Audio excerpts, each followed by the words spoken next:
Round one. Fight. Heroes never die. I'm Commander Shepard, and this is my favorite store on the Citadel.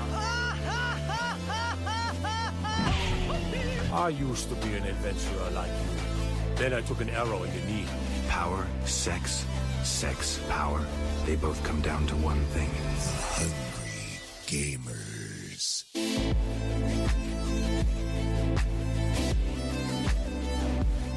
Hello, and welcome, boys and girls, to the 146th episode of the Hungry Gamers podcast. We are powered by 8bit.net and Audio Technica. I'm your extremely humble host, Brendan White. You can find me just about everywhere at Brendan 8bit.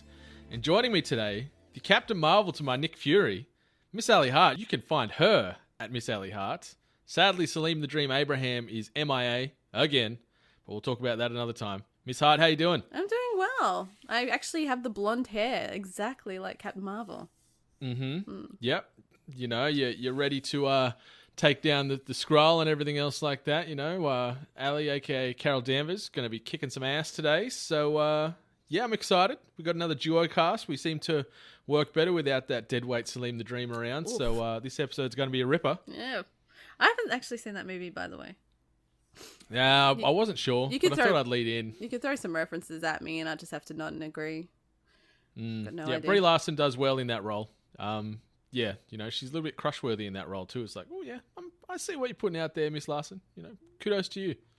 And then she went and did a directorial debut of some unicorn movie or something like that. And apparently it sucks. Does it really? Oh no. Yeah. Oh no. Yeah. I was reading like a spoiler-free review yesterday, it might have been, and it was like, yeah, that there was quotes in there. It was like it was lackluster and, you know, lacking direction and just, you know, all pizzazz and no substance or something like that. Oof. So yeah, don't hold your breath. God, she can save the day, but she can't save a bloody movie. That's a shame. On a quick movie-related, you know, front, I went and watched the remake of Pet Sematary last night. Oh, how? Now, I'm interested in your opinion, because I know that the original scared the bejesus out of you. Yeah, like the original was nightmare fuel for me for years. You know, shame on Mama Loz for allowing me to watch this when I was like 9 or something. But it's a story for another day. But it held up, this remake. It's pretty good. It's pretty eerie. It didn't, you know, scare me anywhere near as the original did, but obviously I'm a lot older than I was now. But it was well shot. It was really pretty to look at with just some of the sort of scenery and locations they used around Maine and the fog and the natural sort of woodlands and everything. It was really nice in that regard. The actors were pretty good. They changed the story up in little parts just to make it fresh and feel new. Okay. So I watched the first one. I knew exactly what was going to happen from front to back. Mm-hmm. So there was a few surprises, which I liked. But yeah, it was good. It was a good return to form for a King-based movie, that's for sure, because they've pissed on his franchises many times over the years. So yeah, it's worth a watch. It's probably, if I'm going to grade it, I don't like to grade stuff, but it'd probably be 6.5, 7 out of 10. Okay, that's pretty decent. That's pretty fair. That's like one of those. Yeah. Usually, whenever you kind of give that scale, that to me says it's like you don't have to see it at the cinema, you don't have to see it straight away, but check it out on Netflix when it comes out or whatever. Yeah, so.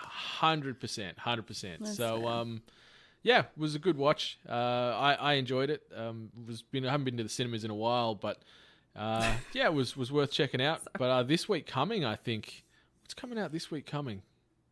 Hellboy.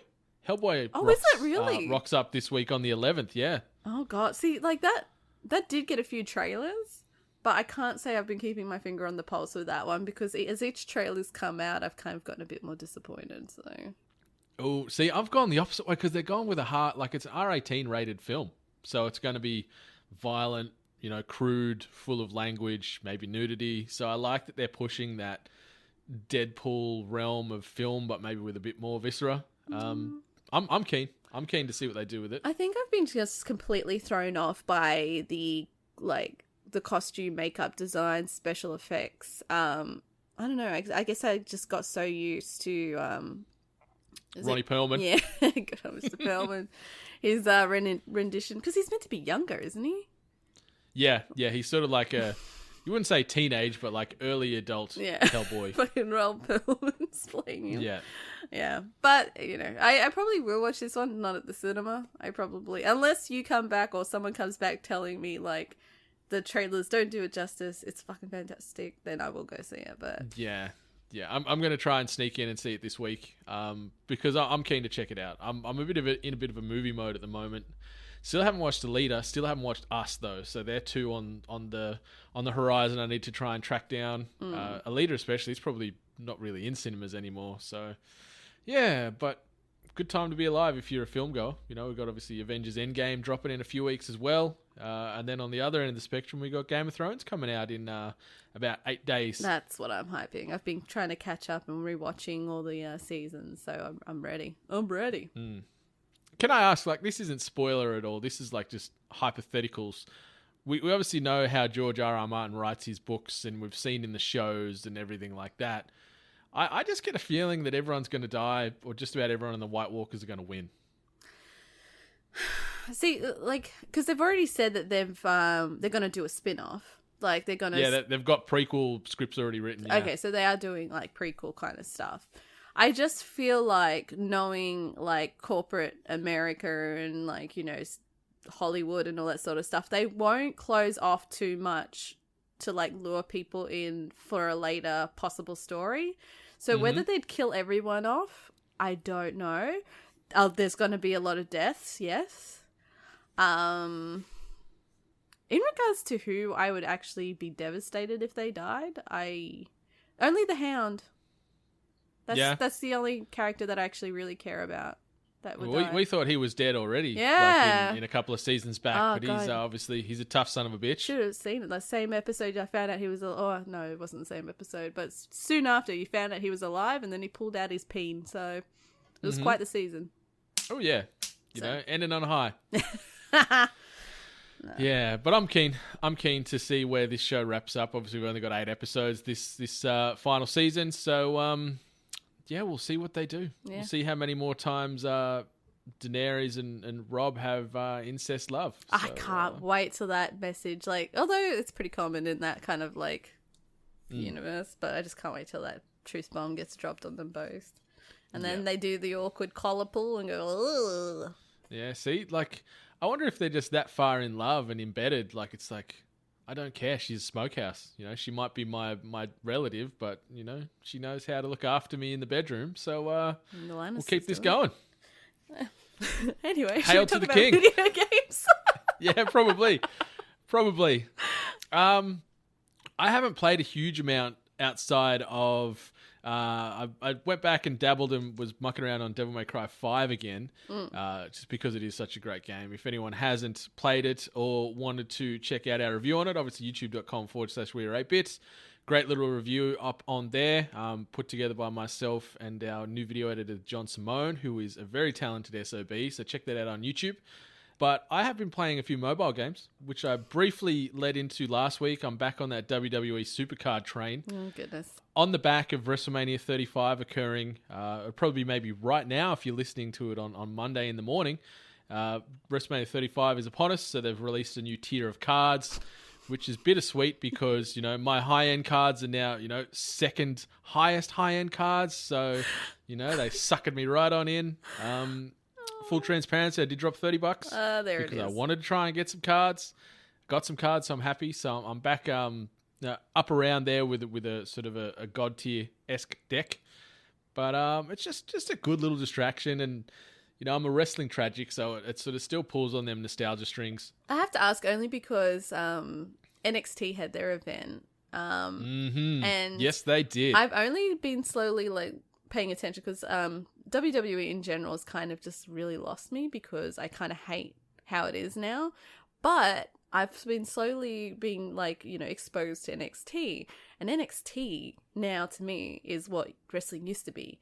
Oh yeah. And I just watched the event that happened, and I'm like, this is great. The costumes, the characters, the long intros, the exaggerated characters. So are those NXT characters in this supercard, or they are? Yeah. Ooh. Yep. So I've got a sort of a crossbleed of they class it as main roster and then obviously NXT, but yeah, as you said, there's sort of two different brands. Like NXT can stand alone, and they do deliver the better product when you compare it to Raw and SmackDown. Oh, 100%. Substantially better.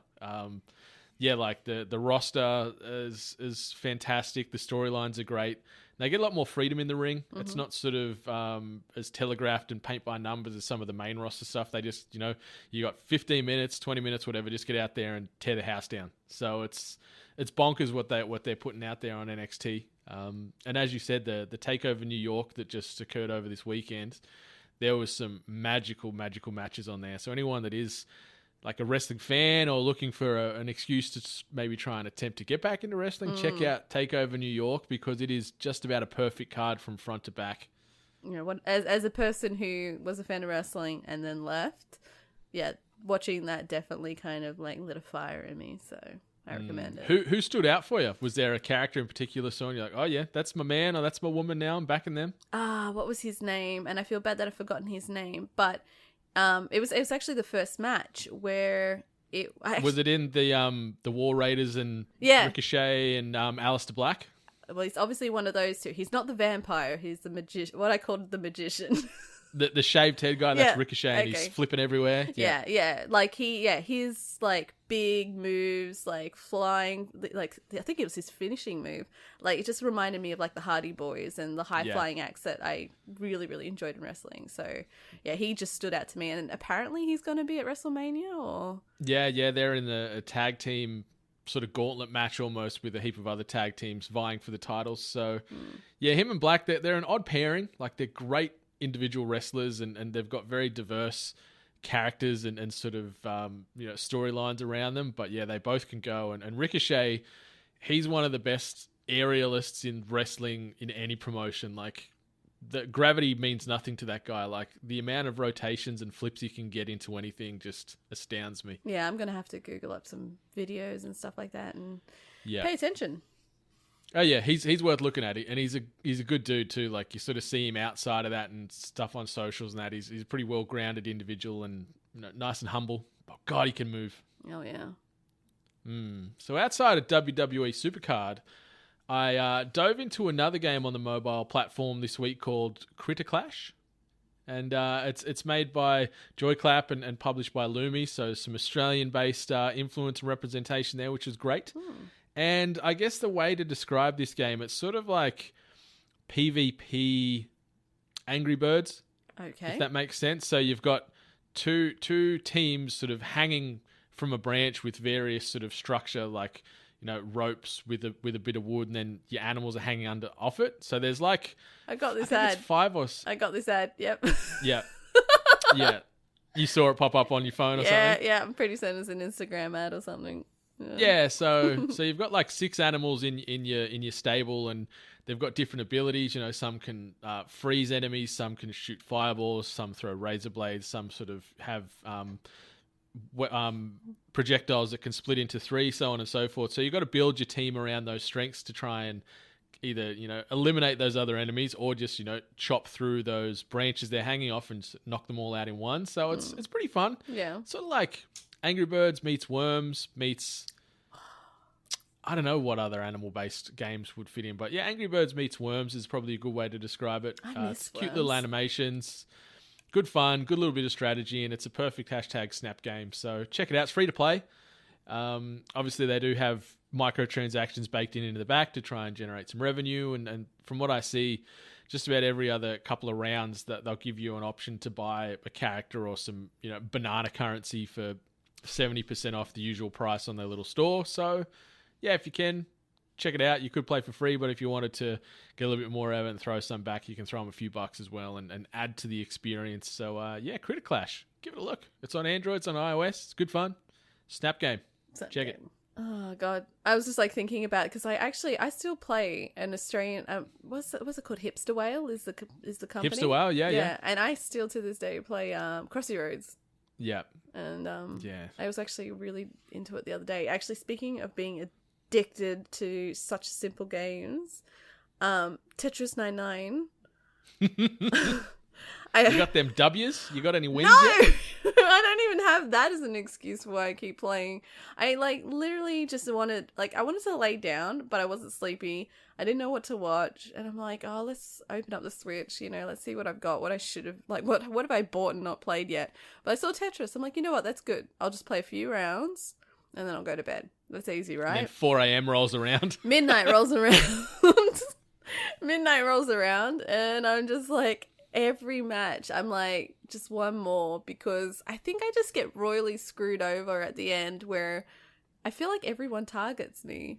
I don't know. I guess if, sons of bitches. If there's less targets, then maybe more targets come to me. But I've even gotten to the stage now where I'm actually considering looking up tips and tricks, things that you should be doing to succeed, because I'm clearly stuffing up. I'm just not getting there. I'm breaking top 30, top 20, and then I hit 20 and I just get assaulted. That's bullshit. I still have only sort of just dipped a toe in this game, but it's something I can understand exactly where you're coming from, where it's one of those, one more round. I'll get there. I'll crack this top 20, top 10, top 5, whatever. And I think the simplicity of the game is probably its biggest appeal too. Maybe. Obviously, it's Tetris. It's battle Tetris. It's great. And it loads into a game pretty quickly, right? But I don't rage as much, with all these other battle royales that I've played, PUBG, freaking Apex. I rage way more with this Tetris 99. I rage so badly with it. It's such a simple game, and I just It's interesting because I don't think I can recall times when I've seen or heard you rage in game when we've been playing online. No, because I don't really. You're pretty passive and pretty chill. I am, and so Tetris gets you. Yeah, well, I guess also poor people that actually ever play with me. I don't really take games too seriously anyway. So with PUBG and Apex and anyone that's on my team, I'd rather just have fun and not worry about that W, guys. But yeah, with this one, everyone's a winner. Everyone's a winner. The real winner is friendship. And all my friend requests are gone. The other game that I've been playing still is the Division 2. I want to let everyone know that I finally, broke level 30 and now, trying to build up my gear level. GG. Thank you. It is fucking difficult. I'm constantly still getting low level gear, so I'm trying to figure out what's the best and fastest way to obtain high level gear, because I am nowhere near the tier 4 minimum requirement for the raid. They reckon that you should be actually tier 5, which only I think got released recently, so people kind of grinding that out. I got to pick my speciality, which was pretty much a grenade launcher kind of thing, and it is so much fun. I don't know why anyone would choose a sniper or a crossbow, so it's actually very useful too, especially against the new, what I refer to as mechanical dogs. So you got these mechanical dogs now prowling the streets, and I've seen that in some things across the socials. They look pretty nasty. They do some good damage on you. Yeah, well, especially if you find, the purple is not so bad, but yeah, if you find a yellow level, you can get absolutely screwed. Old yellow, take him at the back and.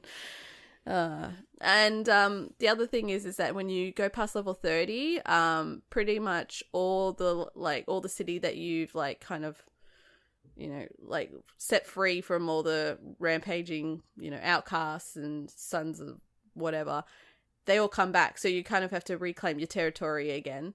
And they are persistent bastards. But I actually enjoy this because I walk a corner and I'm already getting hit up, and there's a hostage situation, or there's a takeover, or there's someone transporting stuff. I'm enjoying it way more now because I felt like you would run for a while and then you would go run into something and something would happening. So I feel like after 30, then the game really opens up. So for anyone that's still grinding it out and maybe feeling a bit bored, keep going, because it gets way better. It gets way difficult. So I am in that first boat you talked of.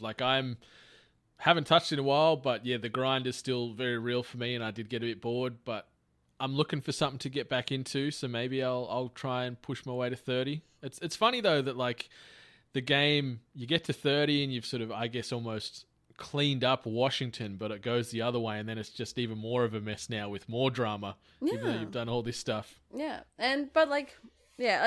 it's interesting to see exactly, like, kind of mention like what I mentioned last week, seeing how they're going to like progress and, you know, create more content to, you know, extend the gameplay of Division 2. So yeah, still enjoying it. Recommend everyone else. Good luck with that grind. Anyone knows the easiest way to level up, getting a higher gear, let me know, except for the cheats way, which is rolling with some friends that are always already high tier and then just giving you the gear. If there's another way of doing that it, works. please let me know. It works. I mean, it's dirty, but it works. Yeah, pretty much. So anyone out there playing, let me know. Oh yeah. So I guess a quick bit of housekeeping. First and foremost, have you checked out our tasty new merch store?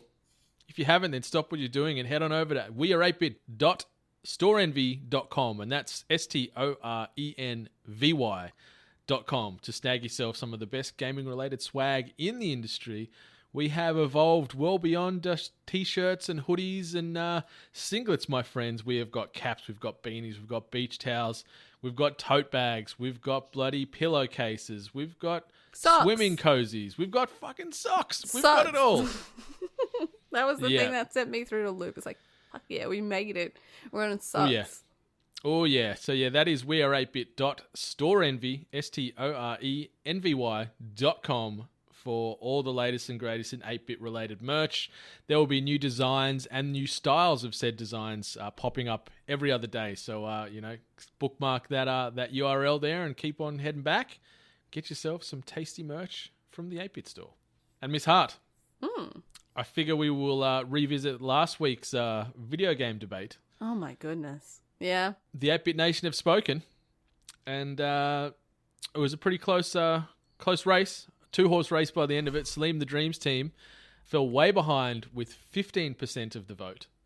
Team number 2 came in with 41% of the vote, and team number 1 with 44% of the vote.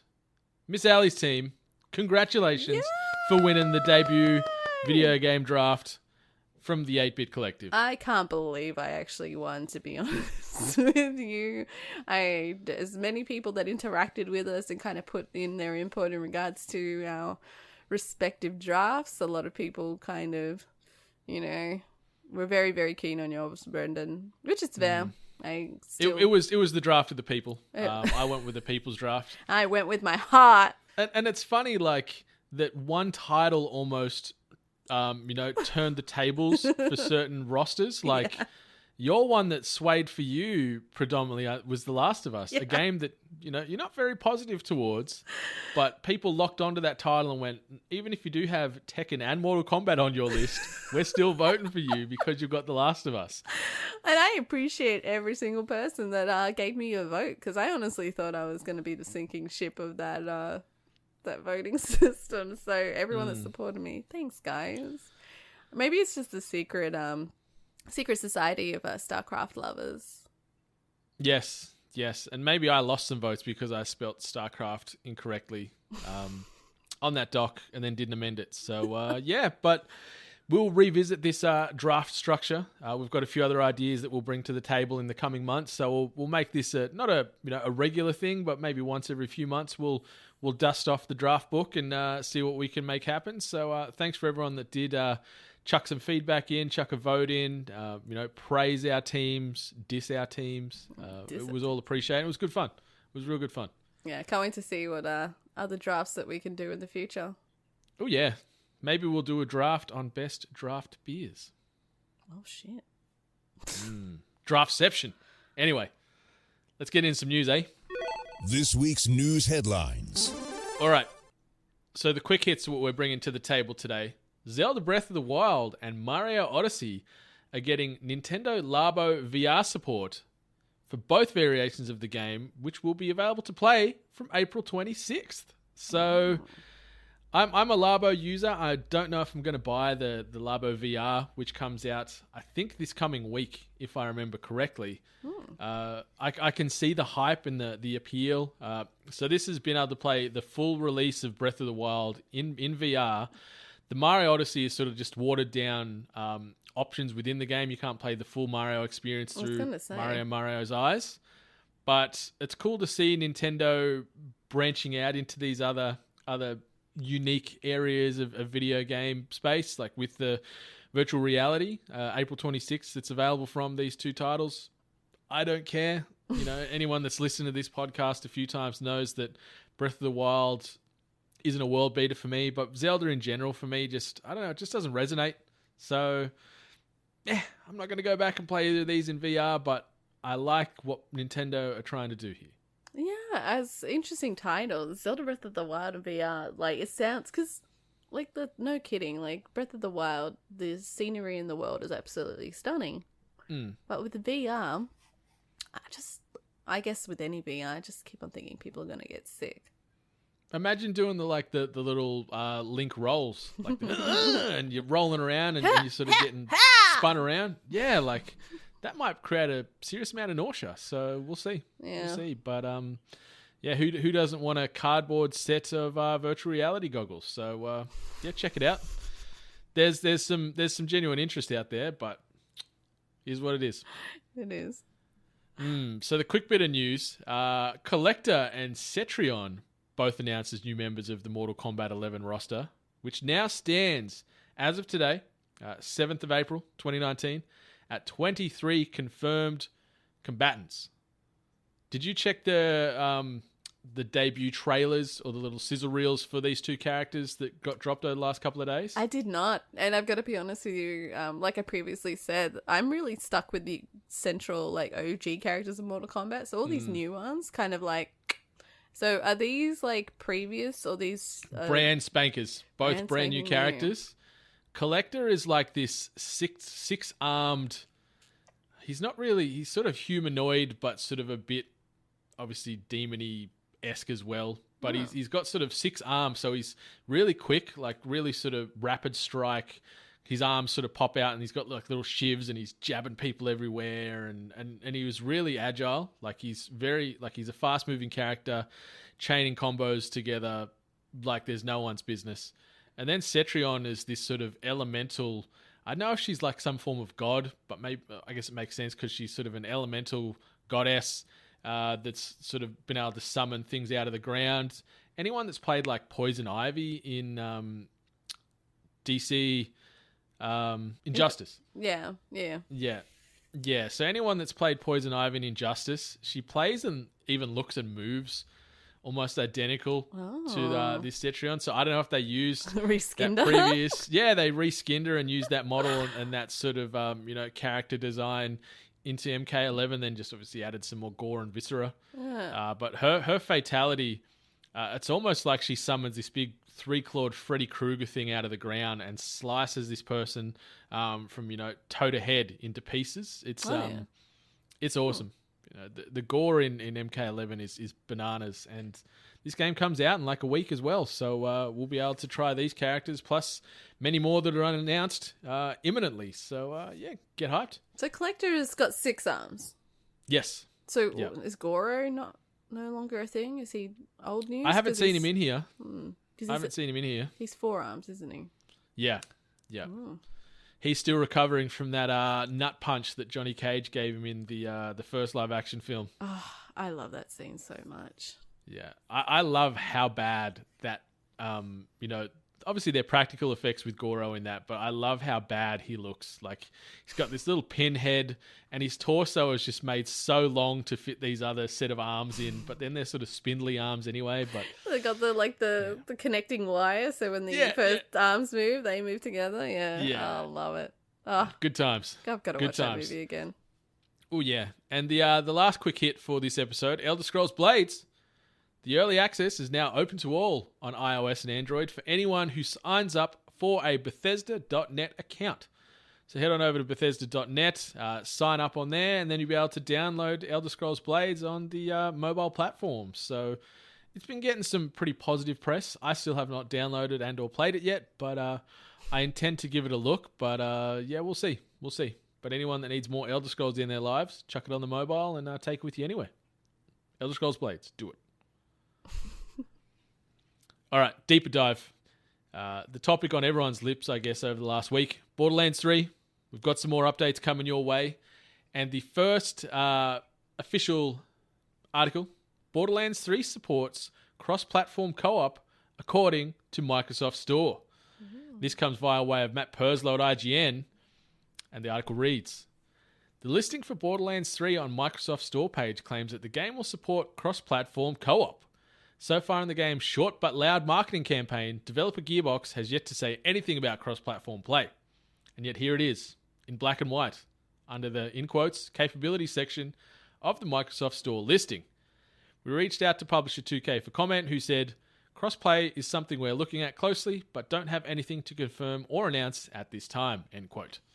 On a related note, the loot system is also getting an overhaul in Borderlands 3, where each hunter will receive player-specific loot drops that the rest of their party cannot see and or take. And lastly, Borderlands 3 release date has been set for September 13th, with 4 different versions available, including a $350 Diamond Loot Chest Collector's Edition, which via EB Games here in Australia has already sold out. So the Borderlands 3 hype is running wild. Yeah, it's gone bonkers. But cross-platform play. PlayStation, Xbox, PC unite, huh? Yeah, hopefully. Hopefully that's what it means. Like, they're not just saying, like, oh, someone on Xbox can play with Microsoft. Sorry, on PC. I think that's probably where it's going. Yeah, because the fact that they're not announcing it or they're not hyping it up, I reckon means that they're not being completely full-on honest with it.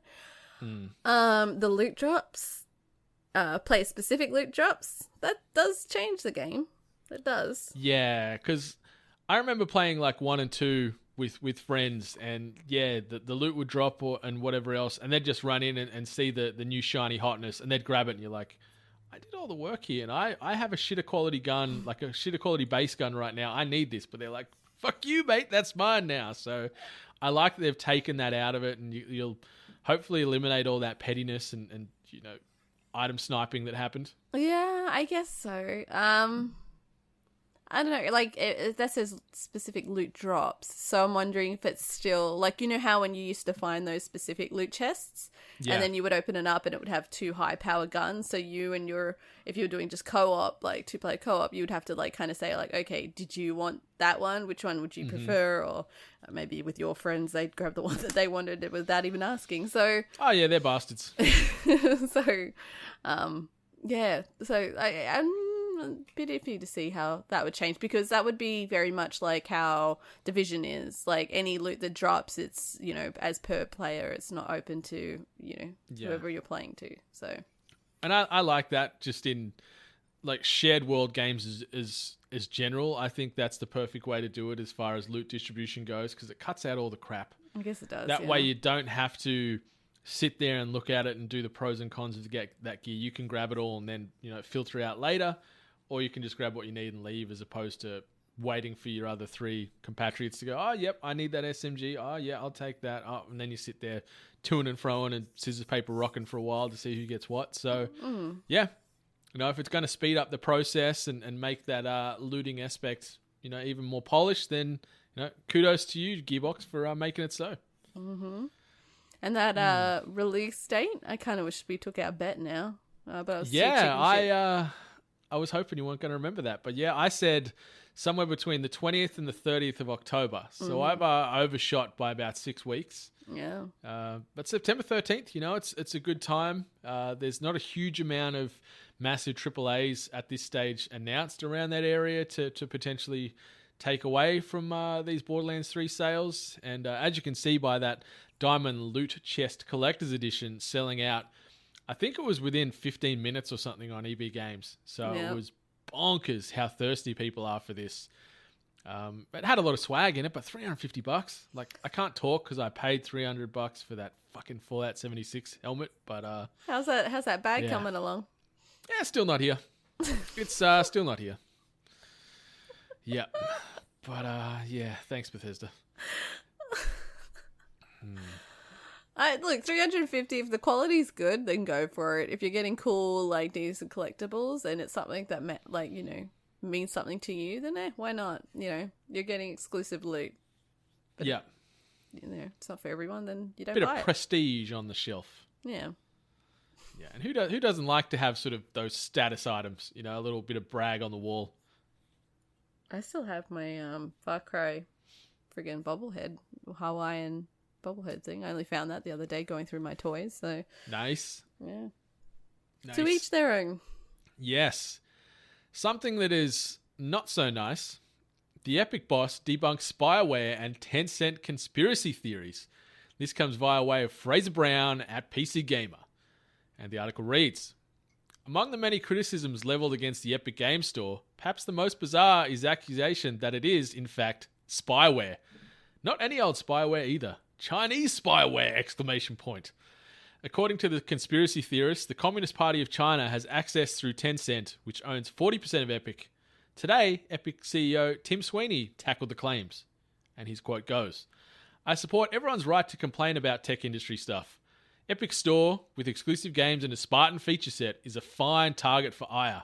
But please help separate facts and opinions from the lies about spyware and foreign control. End quote. So those evil Chinese communists are coming for our data via way of Epic Game Store. How do you feel?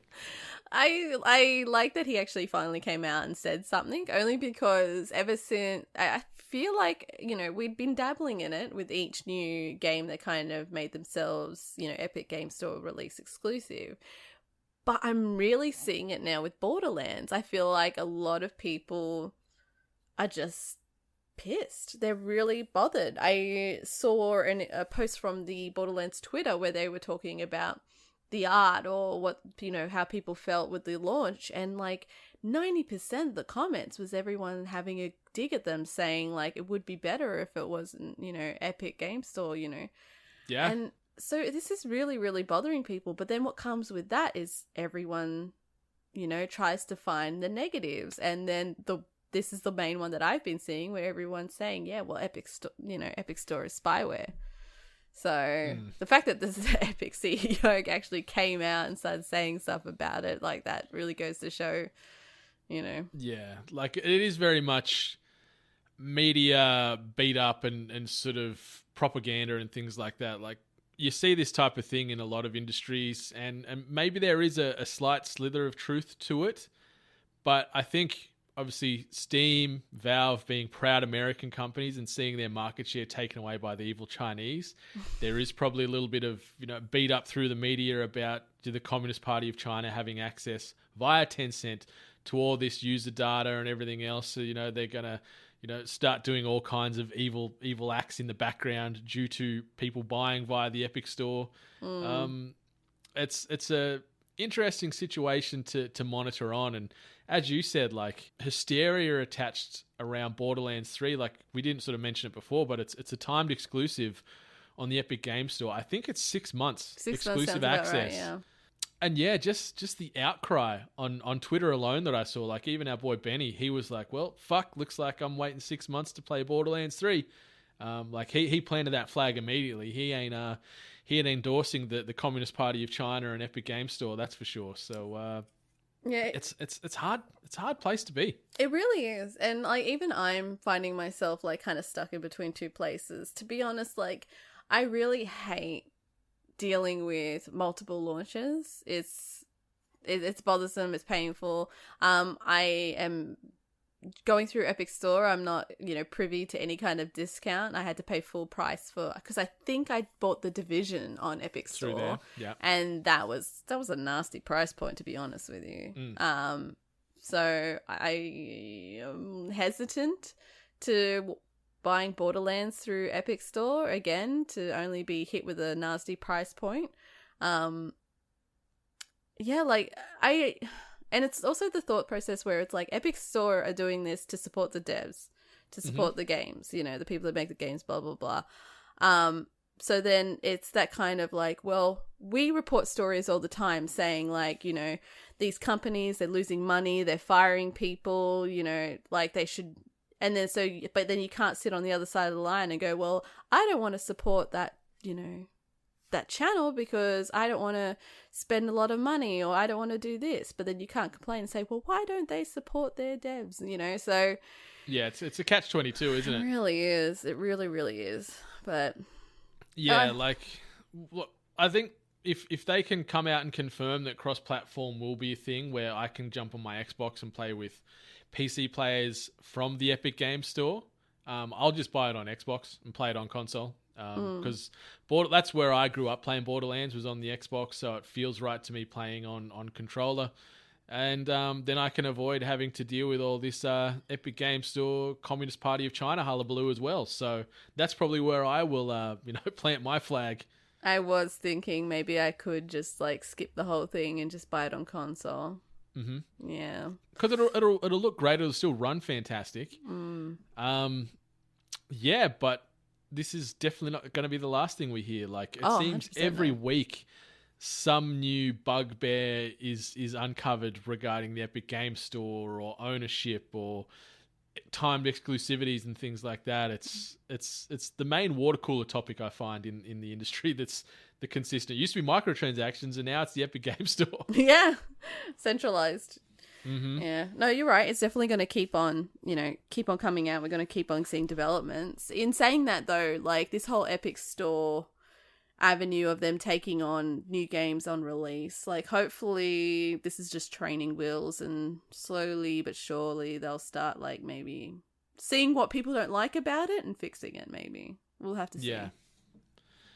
Yeah, it's going to be an evolving process, but I guess now that this whole Tencent focal point has become one of the sticking points, I think that'll be the consistent. Even if they do fix the front end of the store and bring in more product and make it maybe at a more competitive price as well, they'll still turn around and be like, you know what, 40% of these profits are going to those evil Chinese communist bastards at Tencent. So there'll be always something to hold on to and go, you know what, we're sticking with Valve and Steam because it's proud American. We can trust the Americans. All that kind of bloody melodrama. Uh-huh. But yeah, we'll see what happens next week. What's Epic Games Store going to surprise us with between now and episode 147? The Last of Us Epic Store exclusive. All right, so the next news headline: newly discovered the Division 2 Easter egg points to Viking-themed next Assassin's Creed. And this comes via way of Matt Wales at Eurogamer. And the article reads: an Easter egg recently uncovered in Ubisoft's latest online shooter, The Division 2, has ignited speculation that the next Assassin's Creed game may very well have a Viking theme. The Easter egg in question can be found in the Division 2's Potomac Event Center, and keen-eyed visitors might notice a number of posters strewn around the walls, all sporting the title Valhalla, in quotes, from Norse mythology. That in itself isn't particularly unusual, but things get a little fishier when you take a closer look at the posters in question. The image displays a Norse-like figure standing in profile with a mysterious round object clutched tightly in their hand. After a spot of the old enhance, as they say in the industry, it transpires that the object looks awfully similar to one of the powerful Apple of Eden artifacts at the center of Assassin's Creed's history-spanning storyline.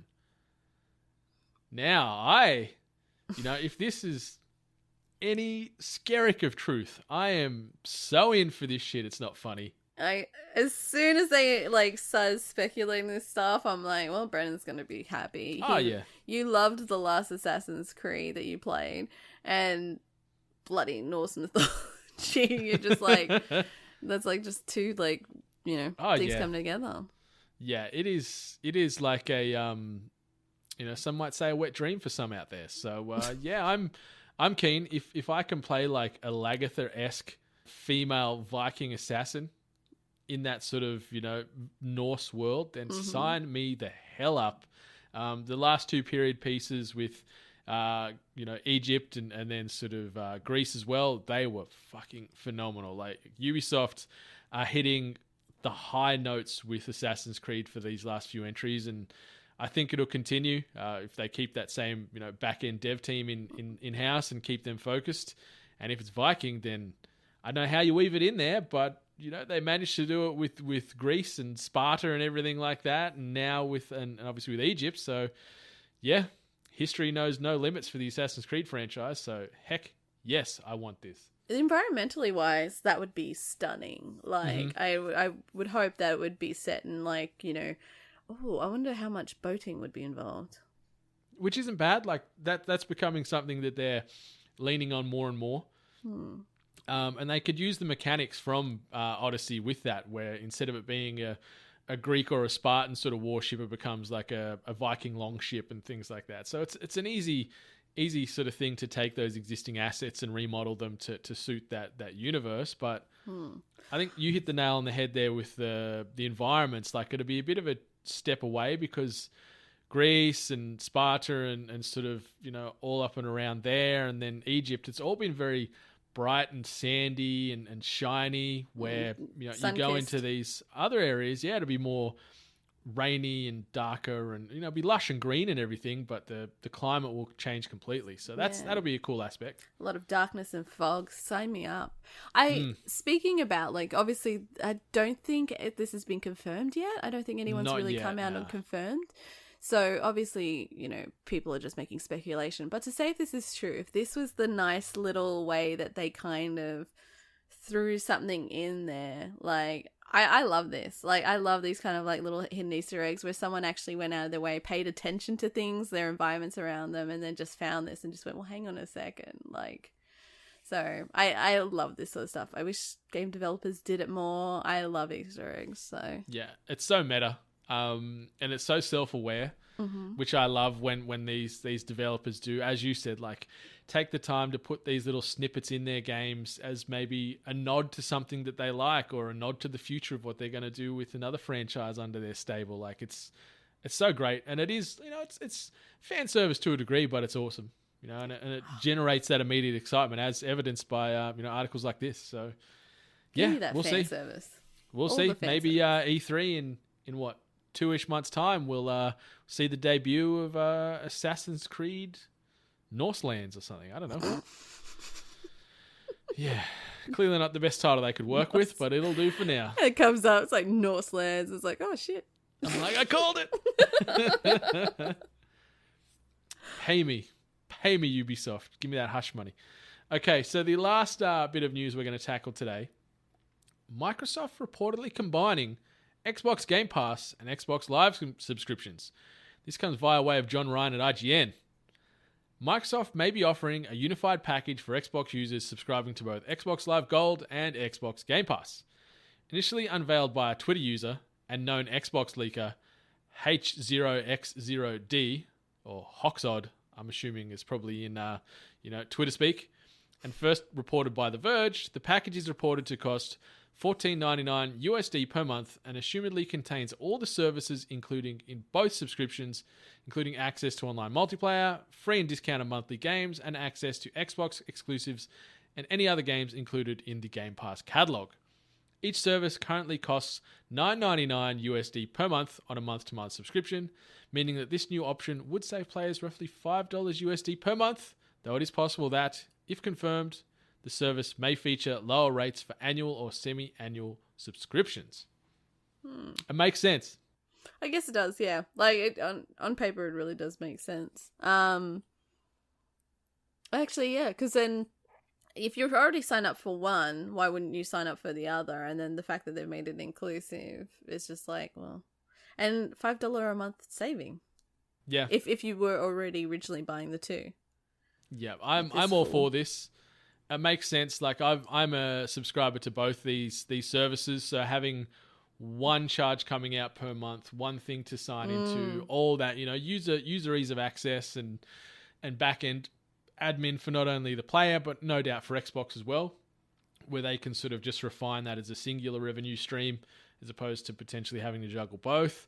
And also, just sort of thinking out loud, this makes sense too if these rumored services going to Switch are in fact true, having that one singular SKU where you'll be able to play these games via the Switch, via that singular login, and having access to both Game Pass and Xbox Live subscriptions makes sense too. Yeah, it really does, actually. I completely forgot about the whole transferring over the Switch thing. Keep forgetting about that. It's just another positive step for Microsoft. Like, obviously they're losing this gen sales as opposed to Sony by a large amount, but this is just definitely embedding them and trying to maintain that step ahead for next generation, I think, where they are preaching one ecosystem, play your games on whatever platform you want. We're just about the gamers. Like, they're really doubling down on that, and things like this, and then shifting that into Nintendo and whatever else makes sense. Yeah, no, it does. I've got to say, like, you actually pointed out a good point with the whole thing of having like 2 payments coming out. I have fallen victim to actually having the Xbox Game Pass. I didn't know I kept signing up. I thought I did the trial and then auto renew.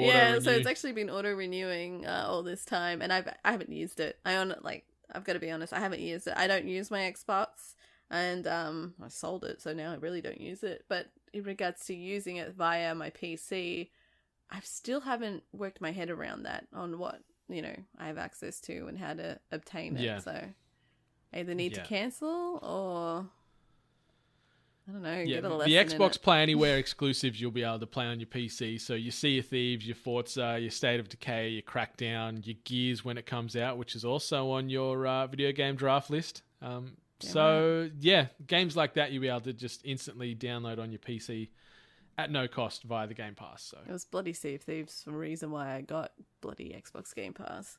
Mm-hmm. Yeah, that's a game I haven't played in.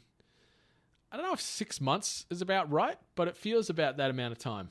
It has to be a year for me. It has to be. Yeah, but like it's still got legs, and I still see a few people like Xpaz. He seems to be playing it pretty regular, and I see him sort of streaming it and sharing things on Twitter and what have you, and he's loving it still. But I don't know, it's just I've just fallen off the boat. But saying that, like, there's like the communities with those kind of games, right? So you see if they still have their communities. Like last week, I think it was last week we were talking about Dead by Daylight. Mm-hmm. And they released another new character recently too. Some like plague character. She like vomits on people. She looks like the Enchantress a little bit.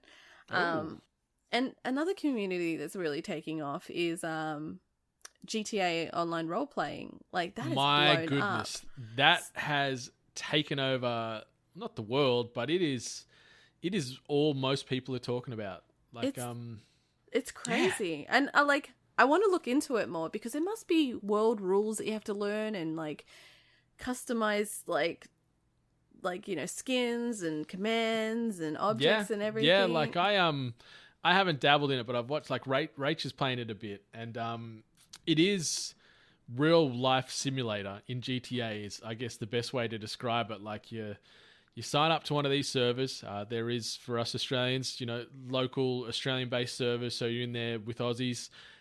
You have to, you create your character, you name them, you can choose the look, and then you've got a handful of professions to pick from. So you actually have to go to work. So, you do your 9 to 5, you have to obey the traffic rules, you have to you get petrol in your car, you have to get your driver's license, all this type of stuff. What? And so Rach works at the chicken shop, as like a butcher in the chicken shop. And she's in there, she goes in and does her hour, obviously the in-game time clock is sped up as opposed to real life. Mm-hmm. So she does her, in quotes, 8-hour shift, might take her an hour, earns her money and you can buy your cars, your clothing, everything else.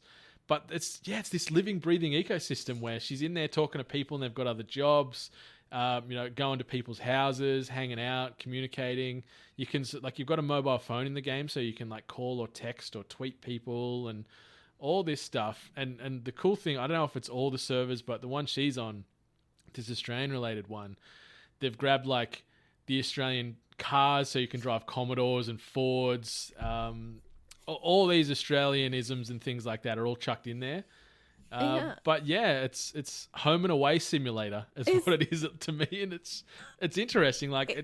I don't know if it's for me, but it's interesting to hear about it. It is, and the one and I feel terrible because I did not take in the guy's name, but he was front page on Twitch, and the reason why I caught my attention was because I recognized that it was GTA because I know what that looks like, but he was wearing full-on Australian police gear. He had the police officer's outfit, but with the high-vis, vest on and the, actual police cars. They've skinned so many things from Australian culture in there, and the fact that, you can be a butcher, a cop, a retail assistant, all these things, and you go in and obviously you play out those characters. So you pull over people for speeding, give them RBTs, whatever it is. That's what he did. He pulled crazy. someone over and he had a license. He was like using all the codes and commands. I'm just like, this is like next level. I just thought people were jumping into GTA and just like, oh, I'm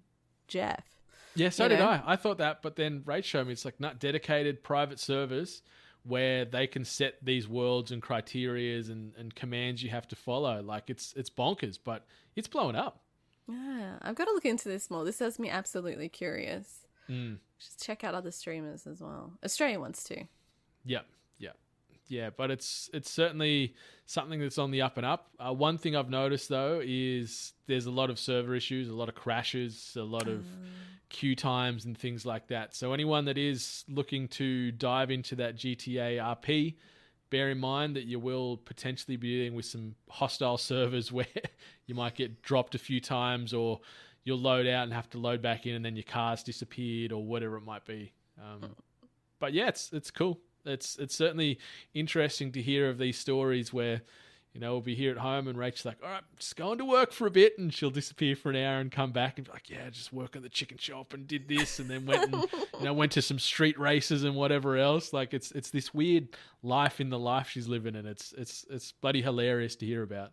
I need to, I'm going to look into this way more. It just sounds great. It sounds fantastic. It'd be cool to go full commit and like get your character and play a specific role, whether it be, with a voice or whatever, but just be all in about it, just lock in as that character and live and breathe as that person and that server. So, maybe one day, but just, not for me right now. I'm happy to just hear about it on the sidelines. do the real life working. And, yeah. Real life's hard enough. Having two lives, my goodness. No. But anywho, that has been episode 146 of the Hungry Gamers podcast. Is there anything you wanted to say before we close up shop for another week? I probably should just put it out there that I might be a little bit MIA lately. I've got a few life events going on at the moment, so I'm kind of going to be here, there, everywhere, but then also not around. So if I'm missing, you're more than welcome to call the cops. Just not the ones in GTA, because they don't seem very helpful. So, my apologies if I am around and not around, but I'll keep everyone posted on the social medias as life continues, but hopefully it won't be out for too much. That's it. Like the next few months will be pretty busy, but we'll try and ensure that there is an adequate level of sass, whether it be with or without Miss Hart on episodes. So we'll keep the sass flowing. But yeah, not next episode, the one after episode 148, we are actually doing the AGPN crossover with the House of Mario boys. So Drew and Bryce are going to take over the Hungry Gamers in 2 episodes' time, and we are going to be taking over the House of Mario. So it's going to be maybe the best episode in Hungry Gamers history, or the worst, who knows? They are fantastic podcasters in their own right, but they're going to bring their own personality and Nintendo-based flavor to episode 148. So get excited for that. And we'll be accompanying them, releasing in that same week on the House of Mario. It'll be about episode 93, I think, if my maths are right, but it'll be around there. So pretty excited to take the reins of the Nintendo-centric podcast from the hashtag 8-Bit Collective. So get hyped, listeners. Outside of that, patreon.com/weare8bit. Head on over there, throw us some change. Starting from as little as $1, you will get early access to the 8-Bit Cast, our bi-monthly conversational podcast with various members of the hashtag 8-Bit Collective and soon to be members from outside of that collective. So got a few really good episodes in the can, ready to release throughout April, and then moving into May, we're going to be shuffling the deck again with some new hosts and members. So that'll be pretty exciting. Also access to exclusive merch and, opportunities you cannot find anywhere else in regards to 8-Bit. For the $10 a month tier, if you subscribe for 3 months in a row, you'll be immortalized with your own avatar and embedded into the 8-Bit family portrait. Initial mock-ups of that has started as of yesterday by our boy Matty Dyrol, who can be found on the Instagrams. Very talented artist, and excited to start sharing some of these mock-ups as it evolves over the coming weeks. And then we'll be chucking in those 8-Bit patrons on there, which is very exciting. and some exclusive merch from the $20 and above tier. Things you can't even buy at weare8bit.storeenvy.com. So get excited for that too. But yeah, that's been episode 146 of the Hunger Games podcast. Any last words, Miss Hart? Yeah, I also want to shout out all the people that let us know that they got their Patreon buttons and stickers. Even some of our international people got theirs. So it's been great seeing everyone put them to use. Heck yeah. I was pleasantly surprised for the international patrons how quickly they arrived. So that's good to know that the Australian Postal Service is still giving a shit. So shout out to you guys. They're slack. We know they're lazy these days. They can't even guarantee like overnight delivery on a letter domestically anymore. It's a load of crap. Oh, that's true. Yeah. Don't get me started. Yep. Rabble. Yeah, grumpy old people. All right. So while you're checking out weare8bit.storeenvy.com, also check out audiotechnica.com.au for the best in audio-based equipment. We're talking headphones, microphones, turntables, and everything else in between. But until next week, where we're going to be returning for the world first episode 147 of the Hunger Games podcast, 8-Bit Nation, much love. And stay hungry.